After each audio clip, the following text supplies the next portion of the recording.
பாஜக முன்னாள் பெண் நிர்வாகி ஒருத்தவங்க கொடூரமான முறையில தலை தனியா துண்டிக்கப்பட்டு நடு ரோட்ல கொலை செய்யப்பட்டு கிடந்திருக்காங்க. இதன் பின்னணியில என்ன நடந்தது அப்படின்னு பகீர் தகவல்கள் நிறைய வெளிவந்துட்டு இருக்கு.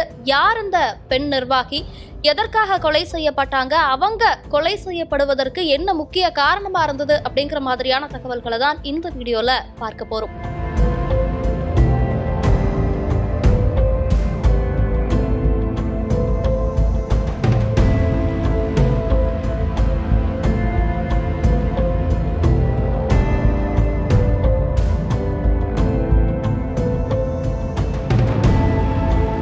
தஞ்சாவூர் மாவட்டம் பட்டுக்கோட்டை பக்கத்துல இருக்கக்கூடிய உதயசூரியபுரத்தை சேர்ந்தவங்க சரண்யா. இவங்களுக்கு 35 வயதாகுது. நேற்றைய தினம் இவங்க தன்னுடைய கடையில வேலை செஞ்சுட்டு இருக்காங்க.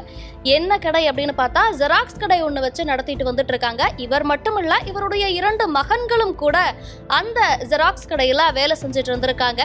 இரவு நேரத்துல வேலையெல்லாம் முடித்து விட்டு தன்னுடைய 2 மகன்களையும் வீட்டுக்கு அனுப்பி வச்சுட்டு அவங்க மகன்கள் இருவரும் வண்டி எடுத்துட்டு வீட்டுக்கு போயிடுறாங்க. இந்த நிலையில சரண்யா என்ன பண்ணிருக்காங்க அப்படின்னா, கடையை பூட்டிட்டு கிட்டத்தட்ட ஒரு 1 கிலோமீட்டர் தான் வீட்டுக்கு இருக்கக்கூடிய தூரம் அப்படிங்கிறதுனால நடந்தே போலாம் அப்படின்னு சொல்லிட்டு நடந்து போயிட்டு இருந்திருக்காங்க. தன்னுடைய வீட்டுக்கு பக்கத்துல இருக்கக்கூடிய தெருமுனைக்கு போகும்போது திடீர்னு இருசக்கர வாகனங்கள்ல வந்த மர்ம நபர்கள் சரண்யாவை சரம் மாறியா வெட்டி கொலை செய்யறாங்க. ரத்த வெள்ளத்துல சரண்யா அங்கே சரிஞ்சு அந்த ரோட்லயே விழுந்து கிடக்குறாங்க.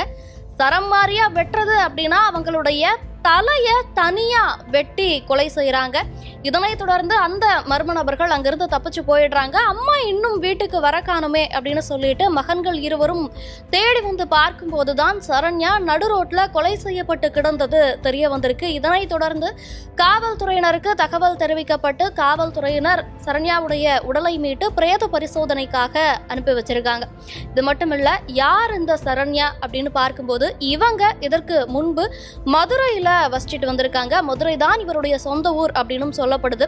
அது மட்டும் இல்ல, அங்க மதுரை மாநகர பாஜக நிர்வாகியாகவும் இருந்திருக்காங்க. இதற்கு முன்பு 2022ஆம் ஆண்டு மதுரை விமான நிலையத்துல பிடிஆர் பழனிவேல் தியாகராஜன் அவர்களுடைய கார் மீது செருப்பு வீசப்பட்ட சம்பவத்துல சரண்யாவும் முக்கிய குற்றவாளியா சேர்த்து அவர்கள் மீது வழக்கு பதிவு அப்படிங்கிறது செய்யப்பட்டிருக்கு. சரி, மதுரையில இருந்த சரண்யா இதற்காக தஞ்சாவூர் வரைக்கும் வரணும் அப்படின்னு பார்த்தா மதுரையில இருக்கும்போது இவங்களுக்கு திருமணமாகி இருக்கு. அந்த திருமண உறவில் தான் 2 மகன்கள் பிறந்திருக்காங்க.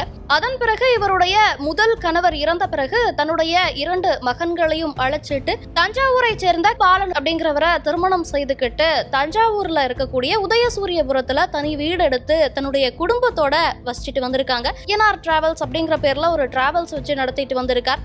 அதே போல சரண்யா ஜெராக்ஸ் கடை வச்சு அங்க வேலை செய்ய ஆரம்பிச்சிடுறாங்க. இந்த நிலையில தான் நேற்றைய தினம் இவங்க கொடூரமான முறையில கொலை செய்யப்பட்டிருக்காங்க. இதை தொடர்ந்து காவல்துறையினர் எதனால சரண்யா கொலை செய்யப்பட்டிருக்காங்க அப்படின்னு விசாரிக்க தொடங்கும் போதுதான் பாலனுடைய முதல் மனைவியின் மகன் மதுரை நீதிமன்றத்துல சரணடைஞ்சிருக்கார். என்ன காரணம் அப்படின்னா, பாலனுடைய முதல் மனைவியின் மகன்களுக்கு சேர வேண்டிய சொத்தை சரண்யா கொடுக்க விடாம தடுத்துட்டே இருந்ததாகவும் இதனால அவங்களுக்கு சட்டப்படி கிடைக்க வேண்டிய சொத்து கிடைக்காமல் போனதாகவும் சொத்து கிடைக்கிறதுக்கு சரண்யா தான் தடையா இருக்காங்க அப்படிங்கிற கோபத்துல அவங்கள கொலை செய்ததாகவும் கூறி மதுரை நீதிமன்றத்துல அவங்க சரணடைஞ்சிருக்காங்க. இதை தொடர்ந்து எந்த சரகத்துல கொலை நடந்ததோ அங்க இருக்கக்கூடிய நீதிமன்றத்துல அவங்கள சரணடைய சொல்லணும் அப்படின்னு சொல்லிட்டு காவல்துறையினர் அவங்கள அண்ணாநகர் காவல் நிலையத்துக்கு அழைச்சிட்டு போயிருக்காங்க. சரண்யாவுக்கும் பாலனுக்கும் திருமணமான பிறகு சரண்யா 2வது மனைவியா போயிருக்காங்க. பாலனுடைய முதல் மனைவிக்கு மகன்கள் இருக்கக்கூடிய நிலையில அந்த மகன்களுக்கு சொத்து கொடுக்க கூடாது அப்படின்னு சண்டை போட்ட காரணத்தினால கொடூரமான முறையில கொலை செய்யப்பட்டிருக்கிறதா முதற்கட்ட தகவல்கள் வெளியாகி இருக்கு. இதனை தொடர்ந்து குற்றவாளியான கபிலன், அவருக்கு உதவி பண்ண 2 நண்பர்கள் அப்படின்னு 3 பேரையும் காவல்துறையினர் விசாரணை வளையத்துக்குள்ள எடுத்திருக்காங்க. இந்த வழக்கு பத்தி நீங்க என்ன நினைக்கிறீங்க? இது குறித்தான உங்களுடைய பார்வை என்ன அப்படிங்கறத கமெண்ட்ல சொல்லுங்க.